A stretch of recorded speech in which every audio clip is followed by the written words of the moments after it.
Hello students, स्वागत है आपका एक बार फिर से। पिछले वीडियो में हमने वाच्य भेद के अंतर्गत कर्तृवाच्य के बारे में जाना। आज इस वीडियो में हम वाच्य का दूसरा भेद कर्मवाच्य और भाववाच्य के बारे में जानेंगे।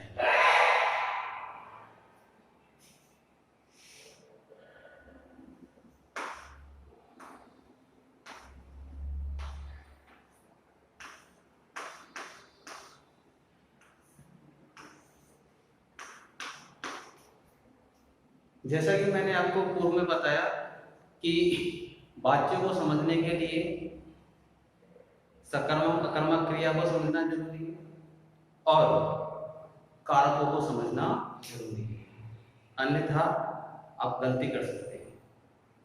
तो कर्मवाच्य यानी यहां कर्म की प्रधानता होगी,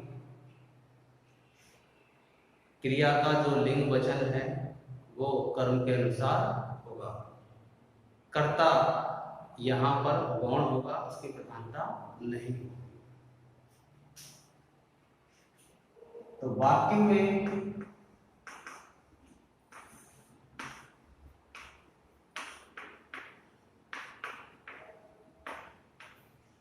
क्रिया का लिंग वचन एवं पुरुष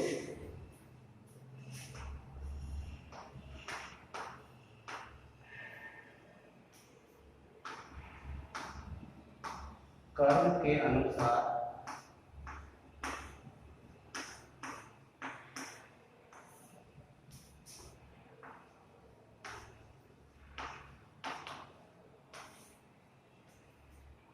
प्रेरित हो तो उसे कर्मवाच्य कहते हैं।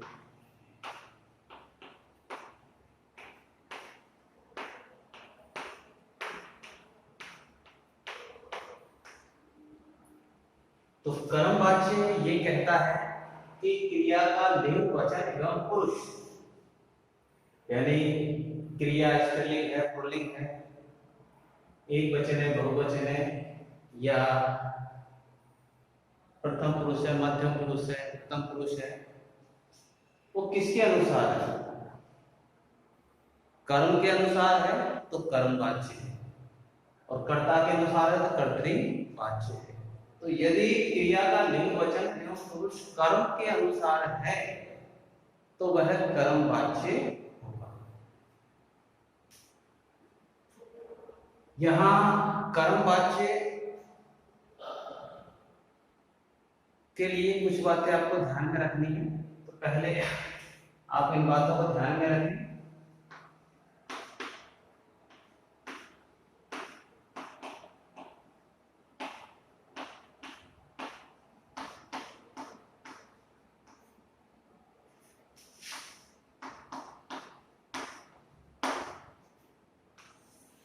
पहली बात, कर्मवाच्य में जो क्रिया होगी वह सकर्मक होगी।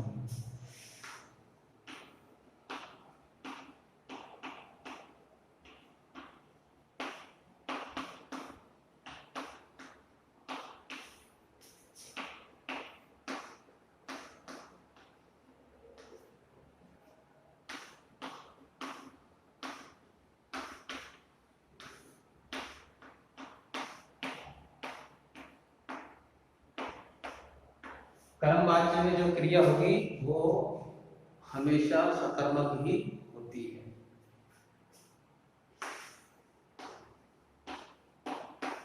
कर्ता के बाद से द्वारा या के द्वारा जुड़ा रहता है।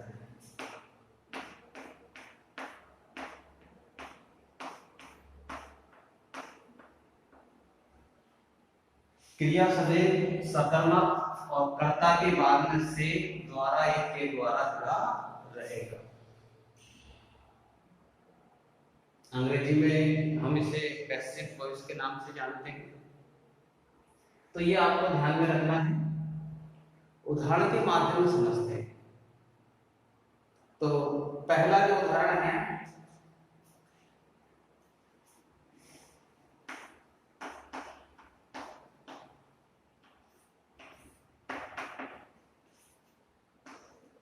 रमेश के द्वारा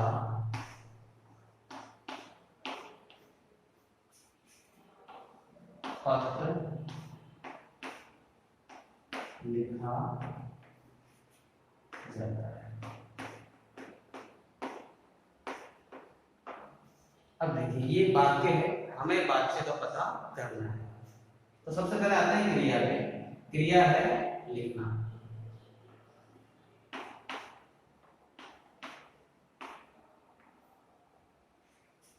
इस क्रिया का कर्ता है रमेश, विभक्ति चिन्ह के द्वारा लगा हुआ है,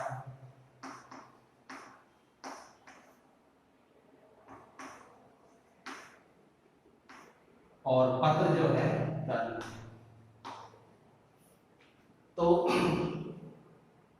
जैसा कि कर्म वाच्य में ध्यान रखना है, सकर्मक क्रिया होगी, कर्ता के बाद विभक्ति चिन्ह के द्वारा जुड़ा हुआ होगा, तो कर्म है, विभक्ति चिन्ह है। अब क्रिया का लिंग वचन किसके अनुसार है, ये भी हमें पता करना है। तो यहाँ क्रिया जो है लिखा जाता है, यानी पुल्लिंग है।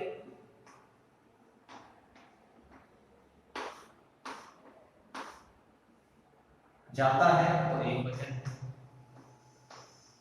और अन्य पुरुष।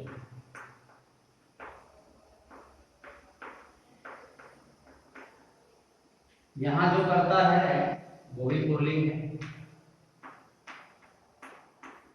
एक वचन है, और अन्य पुरुष।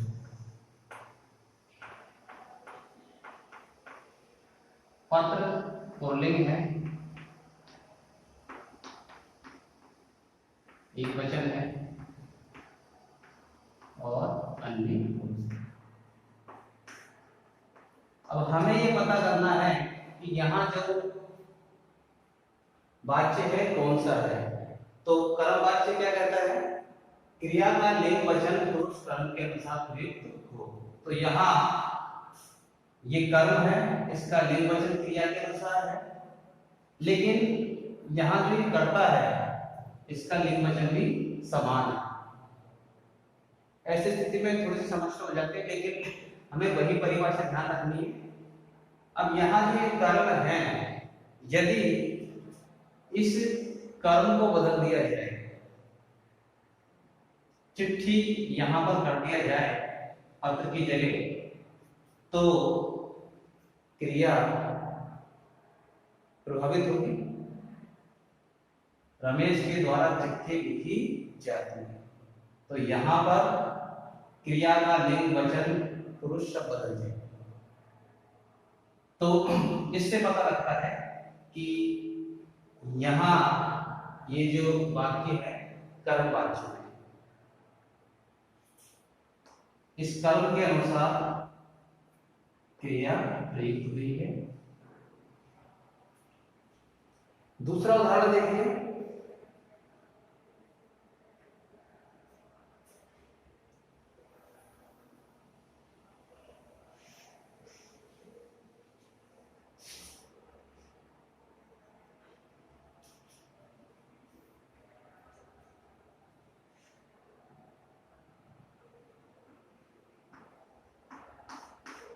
लड़कियों द्वारा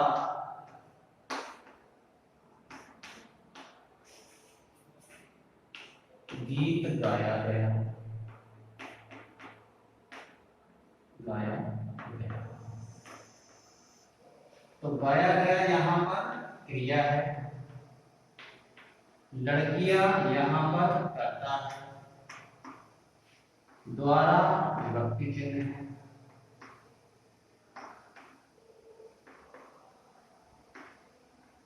और गीत यहां पर कर्म।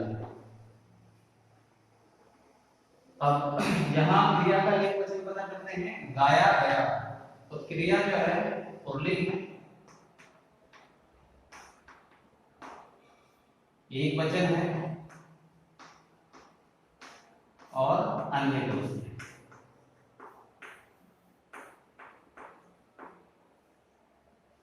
गीत यहां पर पुल्लिंग है, एक वचन है और अन्य पुरुष है। और लड़कियों ये स्त्रीलिंग है, बहुवचन है, अन्य पुरुष। अब स्थिति आपके सामने है कि क्रिया का जो लिंग वचन है वह किसके अनुसार है, कर्म के अनुसार या कर्ता के अनुसार। तो कर्म के अनुसार है, पुल्लिंग पुल्लिंग एक वचन अन्य पुरुष। गीत गाया गया, अगर गीत के स्थान पर फिल्म कर्म कर देते तो ऐसा नहीं होता लड़कियों द्वारा फिल्म देखा गया, फिर होता लड़कियों द्वारा फिल्म देखी गई। तो फिल्म यहाँ पे स्त्रीलिंग हो जाता और क्रिया भी स्त्रीलिंग हो जाती, और जो है ये कर्मवाच्य होता है। तो ध्यान रखिए, क्रिया का लिंग वचन कर्म के अनुसार है, आपको पता होना चाहिए कि पुल्लिंग है या स्त्रीलिंग है। आप तभी कर सकते हैं, अन्यथा नहीं। तो यहाँ कर्म जो है क्रिया का लिंग वचन और कर्म का लिंग वचन एक जैसा ही है, तो ये क्रिया इसके अनुसार है, ये कर्मवाच्य का उदाहरण।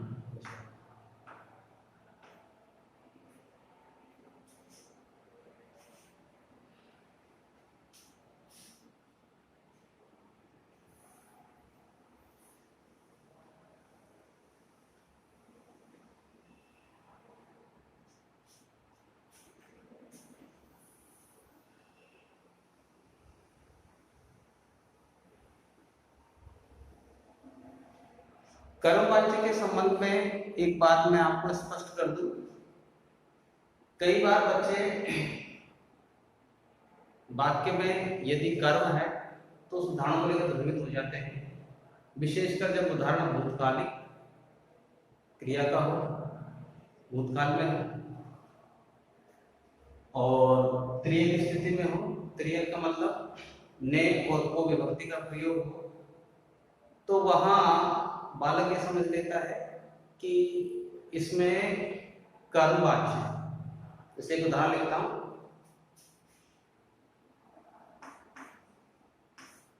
राम ने रावण को मारा।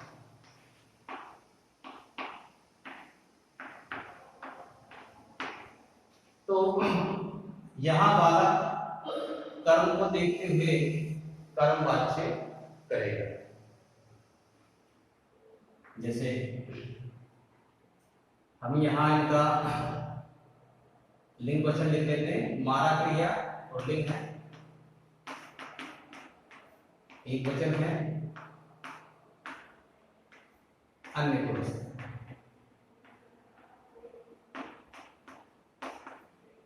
तो लिंग है, एक वचन है, अन्य पुरुष।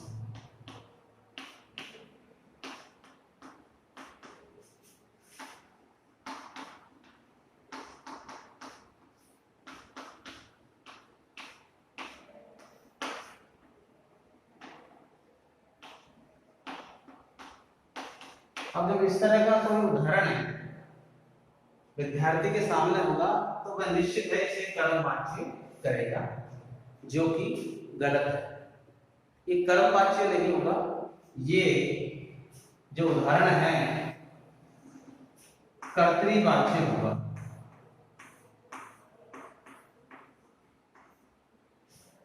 आप कहेंगे क्यों कि क्रिया जो है कर्म के अनुसार ही प्रयुक्त हो रही है, लेकिन कर्ता भी तो समान ही है, कर्ता के अनुसार भी है। तो ऐसी स्थिति में ये स्थिति आपको ध्यान रखनी है, विभक्ति चिन्ह जो है ने और को, इसे बोलते हैं त्रियक स्थिति। त्रियक स्थिति यानी विभक्ति चिन्ह कर्ता के साथ ने और कर्म के साथ में को हो, तो ये त्रियक स्थिति बनती है। और क्रिया भूतकाल में हो, क्रिया भूतकाल में हो, ये भूतकालिक क्रिया है।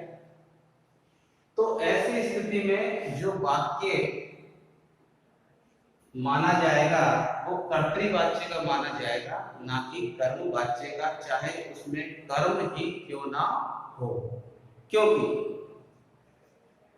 क्रिया का जो विषय है वो कर्ता है, क्रिया का जो विषय होता है, सब्जेक्ट होता है, वो कर्ता होता है, ना कि कर्म होता है। क्रिया कर्ता का अनुसरण करती है, कर्म का अनुसरण नहीं करती है।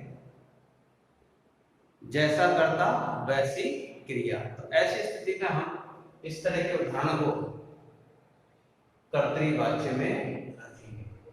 इसका कर्मवाच्य क्या होगा? राम के द्वारा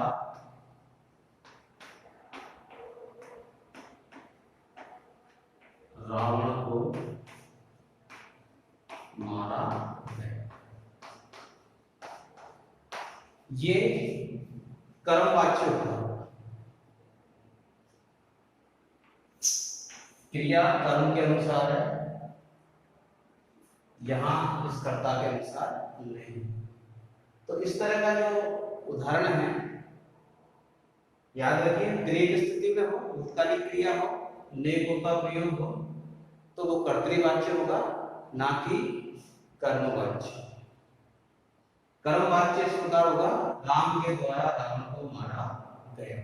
यहाँ क्रिया कर्म के अनुसार है, और यहाँ जो क्रिया है ये कर्ता के अनुसार है, इसलिए ये कर्तृवाच्य है।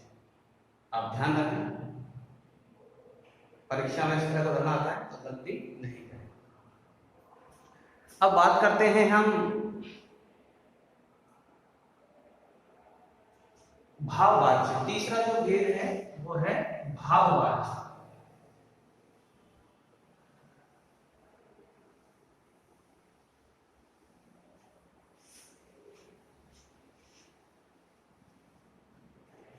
भाववाच्य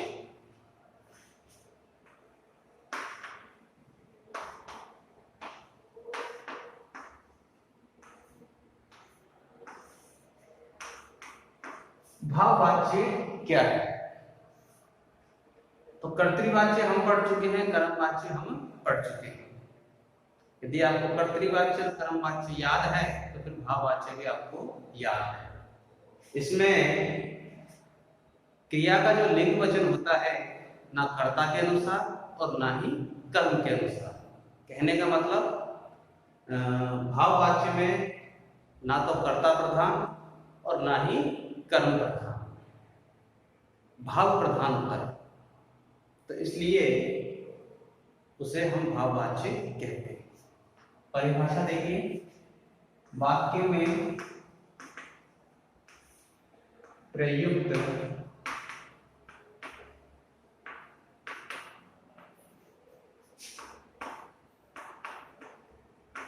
क्रिया का लिंग वचन एवं पुरुष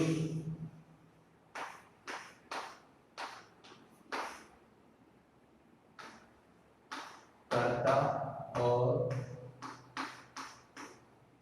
कर्म के अनुसार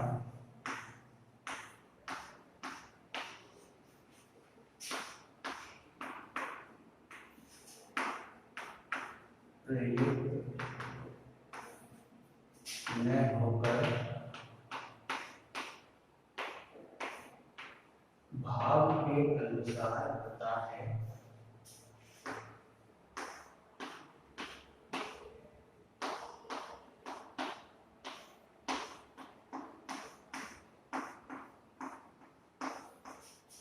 तो उसे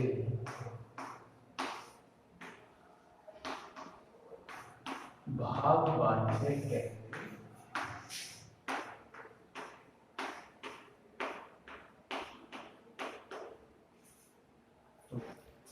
तो वाक्य में प्रयुक्त क्रिया का लिंग वचन एवं पुरुष कर्ता और कर्म के अनुसार प्रयुक्त न होकर भाव के अनुसार होता है तो उसे भाववाच्य कहते हैं। यानी यहाँ पर ना तो कर्ता प्रधान और ना ही कर्म प्रधान, भाव प्रधान होगा। तो भाववाच्य को समझने से पहले आप कुछ बातें ध्यान में रखें।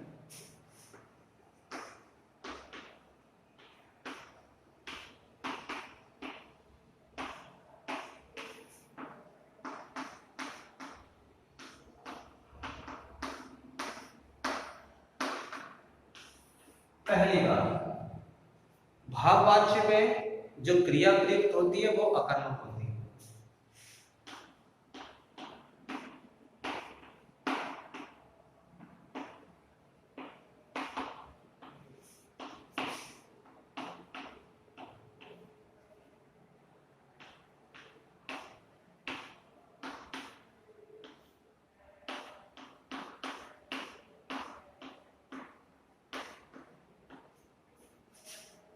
पहली बात, क्रिया अकर्मक होती है।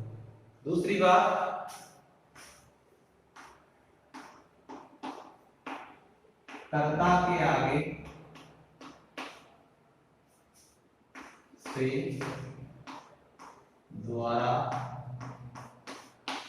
के द्वारा जुड़ा रहता है।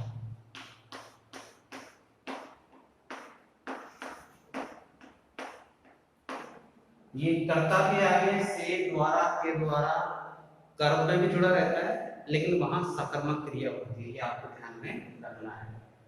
तीसरी बात,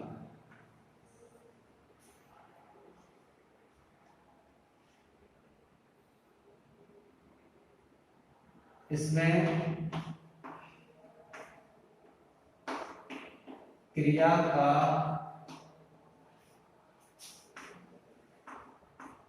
लिंग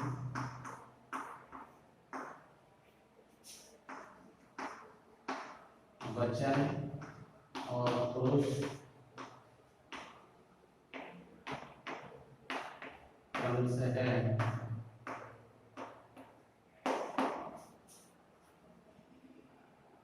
पुल्लिंग एक वचन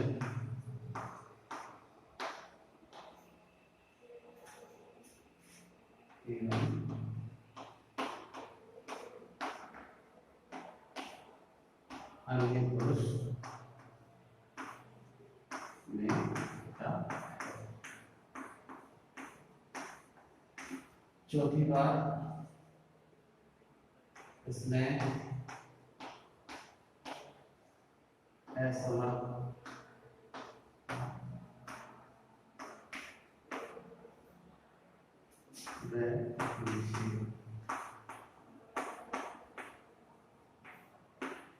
से वाक्य नकारात्मक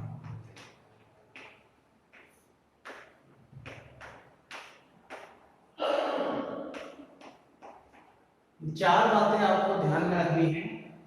भाववाच्य में जो क्रिया प्रयुक्त होती है वो होती है अकर्मक। कर्ता के आगे से द्वारा के द्वारा जुड़ा रहता है। क्रिया का लिंग वचन और पुरुष क्रम से है, एक वचन पुल्लिंग और अन्य पुरुष में होता है। सभी उदाहरणों में सभी बात, इसमें असमर्थता निषेध यानी कार्य करने में असमर्थ या मनाही होने से वाक्य जो होते हैं वो नकारात्मक होते हैं। तो ये चार बातें आपको ध्यान में रखनी है। उदाहरण के माध्यम से समझते हैं।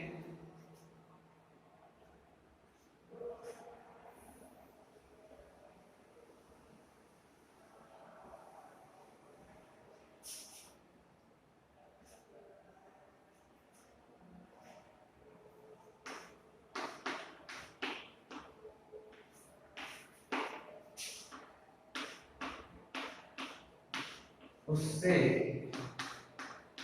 बैठा नहीं जाता।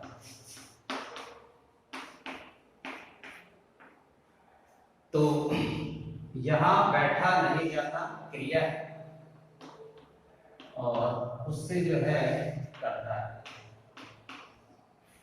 कर्म नहीं है, अकर्मक है। क्रिया जो है पुल्लिंग है, एक वचन है, अन्य पुरुष है।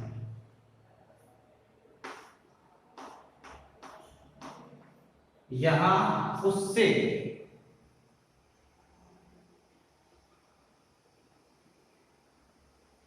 उससे जो है प्रथम पुरुष है, पुल्लिंग है,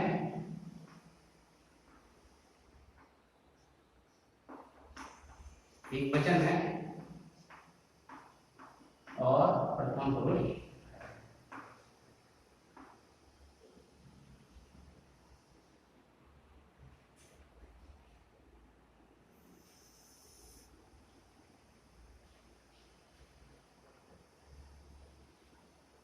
अन्य पुरुष है, अन्य पुरुष है। तो उससे यहां स्पष्ट नहीं है, पुल्लिंग और स्त्रीलिंग भी हो सकता है, क्योंकि यहाँ ये कर्ता जो है स्त्रीलिंग भी हो सकता है, पुल्लिंग भी हो सकता है। इसलिए अगर यहाँ राम होता, राम से बैठा नहीं जाता तो भी क्रिया यही होती। अगर स्त्रीलिंग होती, सीता से बैठा नहीं जाता तो भी क्रिया यही होती। नकारात्मक है, अशक्ति का बोध है, इसलिए ये भाववाची है। और उदाहरण देखिए, मोनिका से हंसा नहीं जाता।